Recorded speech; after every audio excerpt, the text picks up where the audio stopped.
This is all about why waiting to feel confident before acting is actually slowing your whole business down and causing you a lot of struggles with getting momentum. And I used to do this myself. I used to wait until I felt ready, waiting to feel ready, thinking that I had to be confident before I did things and delaying everything from launching to hiring someone, even to starting to write a book, which I still haven't completely released. Finished it, didn't release it, possibly because I don't feel ready to, but also the fact that I don't believe a thing that I wrote in that book, so I need to write a new one for what I believe in now. But then one question kind of changed all of this kind of thing. And I warn you now, this can be a very quick webinar because it's more about action than what it is about learning. We founders and business owners and entrepreneurs and solopreneurs and whatever you want to call yourself, we face decisions that feel bigger than we are.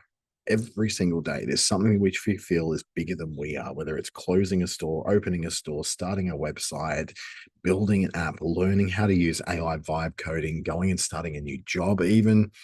So do we launch, or do we wait? Do we hire people, or do we just stretch the resources we've already got? Do we raise money? Do we bootstrap? Do we pivot onto something new because it doesn't seem to be working? Or do we persist for another 3 months and your whole stomach churn thing happens, your brain's overthinking, and while you're calling it strategy and seriously thinking it is, it's just really hesitation dressed up as some kind of intelligent process. It's hesitation. That's all it is. It's not strategy. You're not actually thinking it through because you're acting from the crocodile part of your brain, the part of your brain that just reacts and freezes in place if it doesn't know what to do, rather than that free frontal cortex, which is going to give you some kind of intelligent way of working your way through it. It's just hesitation. It's fight or flight, essentially. So what we do think is that confidence comes before the action. Once I feel more confident, I'll do this. Once I know it's going to work, I've got some kind of guarantee it's going to work, then I'll commit. And once I'm sure about this, I'll make the big move, or I just need a little bit more momentum, money, time, whatever it is. That is the complete backward thinking. We don't act because we're ready. We act to become ready. How does that look in real life? Well, if you ask yourself this question, and this is the question I'm saying that changes kind of the whole perspective, is if I had all the confidence in the world, would I do this thing? So sit with that. What are the consequences of sitting with that question? If I had all of the confidence in the world, would I do this thing? What's the answer to that question? Because if it's no, then you're showing there's a big misalignment, which is actually saving you from going down a really bad path. But if the answer is an actual yes, it's showing you that it's fear that's stopping you. And that shows you exactly what you need to do. It's cutting through the kind of noises saying, is this fear or is this desire? Is this anxiety or is this alignment? Is this social pressure from someone else? Or is this my real plan, my real dream, my real ambition? Remember, no simply means that you're misaligned. Yes means that you're afraid. And that fear actually shows you where that direction is to go forward with. So the hidden should is one of these things I picked up in a lot of books, and I particularly picked this one up from a psychologist who I follow online. Trying to remember his name. Yep. Anyway, it's uh Jewel of Knowledge, I think it's called, something like that. Anyway, it's really, really good. I really enjoy watching him, and I watch him every few days. And it's this whole idea of the shoulds that we build into our self-talk and into our conversations and into our proposals of how to move forward with things. I should raise money, I should build a bigger team, I should be on LinkedIn every day, I should scale faster. But whose voice is that? Is that yours? Or is that potential investors, your old boss, your parents, LinkedIn, something that another 13-year-old said in the schoolyard to you back when you were in, gosh, year 7? It's probably not you. It's not you saying you should raise money. Somebody else has convinced you that you should raise money, or that you should be on LinkedIn every day, or should what social media, YouTube, this bloody webinar, all these things are telling you you should, you should, you should, you should. But it's just data. You've got to work out whether that voice aligns with your voice. But if you did have unlimited confidence, and you didn't feel like it wasn't about being ready, would you build that product? Would you build that project? Would you target that specific market that you've never targeted before? Would you take on a partner? Would you take on an investment? If the answer is no, then something is drastically misaligned between what you actually want and what you seem to be building. So you might be building something for yourself to make money, just to pay the bills. You might be building something that's creating generational wealth that's going to pass down to kids, grandkids, and great grandkids. But if you're not aligned with it, you're always going to hit this lack of confidence. People who are seriously aligned are always confident with this stuff. I started up a new office in Brisbane, completely confident with that, knowing it's expensive, but knowing also I'm going to lose money on it for the first 3 to 6 months. But I know it's part of the plan. I expect that to happen. There's no misalignment there. I completely aligned with what the realities are going to be. Confidence comes from action. That's just a simple material thing in life. You take action first, and then the evidence of whether the action worked or didn't work, that evidence follows later. Confidence actually comes down the track. They think about walking. You weren't confident in the walk. You just got up and started to doing it because you were too young to think these things through. You just do it because you watch other people doing it. You do it, you fall down. Okay, you keep doing it. And eventually what happens, you get so confident in your ability to hold yourself up, it no longer becomes a thought. You just keep going. It's not the other way around. A kid doesn't have to become confident before they can walk. They just are driven by this internal urge to walk, so they walk. There's a bit of a confidence loop, I guess. Like we think it's like a linear thing, but it's actually a bit of a loop because you take an action that leads to a shift in who you think you are because you've been provided evidence that that action was the right thing to do or the wrong thing to do. And then you go on with that confidence to do something bigger. And then you take that bigger action and then that shifts your identity. You grow, you stretch, you become more. And as that evidence presents to you that you are in fact more and you can do this thing, then you take the bigger action. The serial entrepreneurs will know all about this. They'd tried one thing, it worked. They went, okay, let's try the next thing. They never just sit on that one thing and just go, well, that's it. I'm not going to do anything else because I completely fluked my way through this. It's just about taking an action, feeling that shift in who you are, seeing the evidence that makes you more confident to take the bigger action or the different action or the action that's in another market or whatever that change or that different thing is. Oh, analysis paralysis, one of my favorite little things because we think it looks like we're being careful and responsible and strategic, but what we're really doing is avoiding feeling uncomfortable. We're avoiding feeling foolish or avoiding some kind of public failure.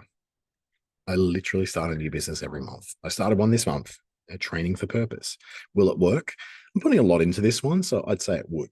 But 11 out of 12 things that I start every year will fail and one will take off. Some years, so like 2023, I had two that sort of took off, and that's great. That was a weirdly successful year. But at some point, what happened is a long time ago, I just made an action that got me more confident to take another action, another action, another action. And when I did fail, those failures, that was one failure against all these successful actions I'd taken before. Not successful businesses, successful actions. Because my confidence didn't come from a business going absolutely gangbusters. It came from a series of 1,000 steps that were successful steps that got me to somewhere. So that first step, that decision, that starting point is not a scary thing for me. Scaling is, so that's a whole other story and something I'm still working through. But that starting point, that just takes repeated startings. Start something, you go, okay, cool, I can do this. You keep it growing, you go, yeah, I'm going to shut it down now. I don't get married to these businesses. I don't get, so obsessed with them. They're not my kids. They are just simply lines of business, revenue opportunities. So what you will often go through is this idea that you can't, you're not capable. You don't have the ability, but it's not that you're incapable. It's just that you're unfamiliar with this new little thing you're going through because your nervous system, those neural pathways inside your brain, they can't tell the difference between a real like existential threat or a fake one. Like a tiger chasing you through a forest is a genuine physical threat, but a pitch deck you have to create to present to investors is not an existential threat. It feels unfamiliar, yes, It feels like danger, absolutely, but it is not. That's because all the same neurochemicals get activated, all the same neural pathways, and that same person who structurally in our brain existed before we even could speak languages, that gets activated, and we feel that fear. But familiarity kills the fear. Remember, you take that first sales call, you had to call someone up and it was terrifying. But by about the 50th, it's so repetitious that you don't care anymore. Or you might have done that first webinar where you thought, oh my God, I could never do this. I could never do this. And by the 20th, you just go, oh my God, this is so easy. Confidence is exposure over time. Say that again. Confidence is exposure over time. You might think, well, I'm not that kind of business owner. I'm not that kind of leader. I'm not that kind of salesperson. I'm not technical enough. I'm not visible enough. But you have to add one word to that, which is yet. Not a natural leader yet. Not a salesperson yet. Not technical enough yet. Not visible enough yet. So change the sentence. I'm not confident on video yet. I'm not a strong negotiator yet. I'm not good at raising money yet.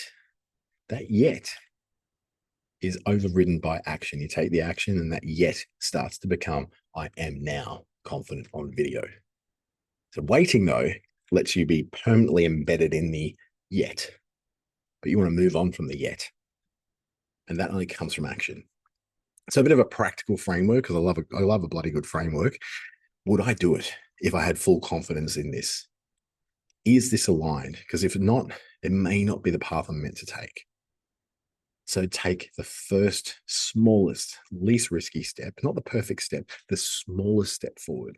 So ask yourself, if I had full confidence, is this a yes? Should I do this? If it's a no, it might not be a path. If it's a yes, take a tiny step. Doesn't have to be perfect, doesn't have to even work. It just has to be a step. The 1% found a move. This is like the Uber people, the incredible people that seem to never be able to do anything wrong. They're not swinging their bat around to hit something that's going to go over the boundary line for a six. They build it in microdoses. So you watch this in cricket, right? If you've ever watched a game of cricket, you'll notice they don't go out swinging from the very first ball. What they do is get used to the way the bowler is doing their bowling, the way the pitch reacts, and looking for opportunities in the field. They don't go smash from that ball one unless they're playing T20 cricket, but in a test match, right? They don't smash the first thing that comes out. They get a feel for things. So instead of launching globally your product, launch it as 10 different users or 10 different towns or something like that. Or instead of raising $2 million, just put your pitch in front of 3 investors. Or instead of rebranding everything, test one new style of presenting yourself on one particular channel of social media. You don't have to go all in from the very first step. You just start. The cost of waiting for the right time, the right place, the right money to feel ready, it really is that for every month you wait, someone else is doing it. They've started. They've gone there. They've released it. They've learned it. They've built their proof. They've gone forward. They've completely moved past you. I work with someone right now who honestly never executes. And in the 7 years that they've been not executing, countless other people have done what it is they were planning to do, have released the book, have set up the courses, have got the consultations, have built a business. Now, this guy just still sits there obsessing about every little step. Momentum may compound. We're used to that. You get momentum, you get even more momentum. But hesitation and standing still also compounds because it makes it even harder to take that first step. Fear isn't telling you to stop, it's telling you to think. What it means is that, okay, I'm afraid to do this thing probably because it's at the edge of what I'm usually able to do.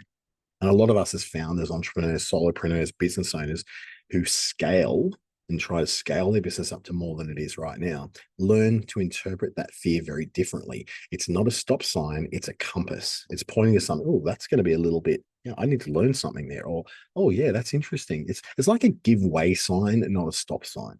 You look there, and if there's a semi-trailer coming at you, then you're going to give way to that. But if there's no semi-trailer coming at you, then you do go. So it's a give way sign, not a stop sign. You only have one direction, that's towards whatever it is you're going for. You can't go sideways for it. You can't go into more and more research or another podcast or another YouTube video or You just got to move towards it because that's the only way through it. So think about this. When you have a think about this later on, and screenshot this if you want to, or wait for Monday when I will release this video on YouTube and and the online guide for this as well. You'll have a chance to do the online guide at the end of this and do it in an interactive way as well. But think about that one decision you're avoiding right now. You can think about one I'm absolutely avoiding right now. Is I'm hesitating to open up an office presence in Perth because I don't have the revenue yet to support it.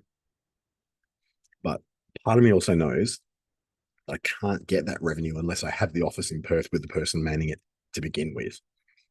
So for me, it's a hire and it's launching a business there. It's not a pivot, but it might be a difficult conversation.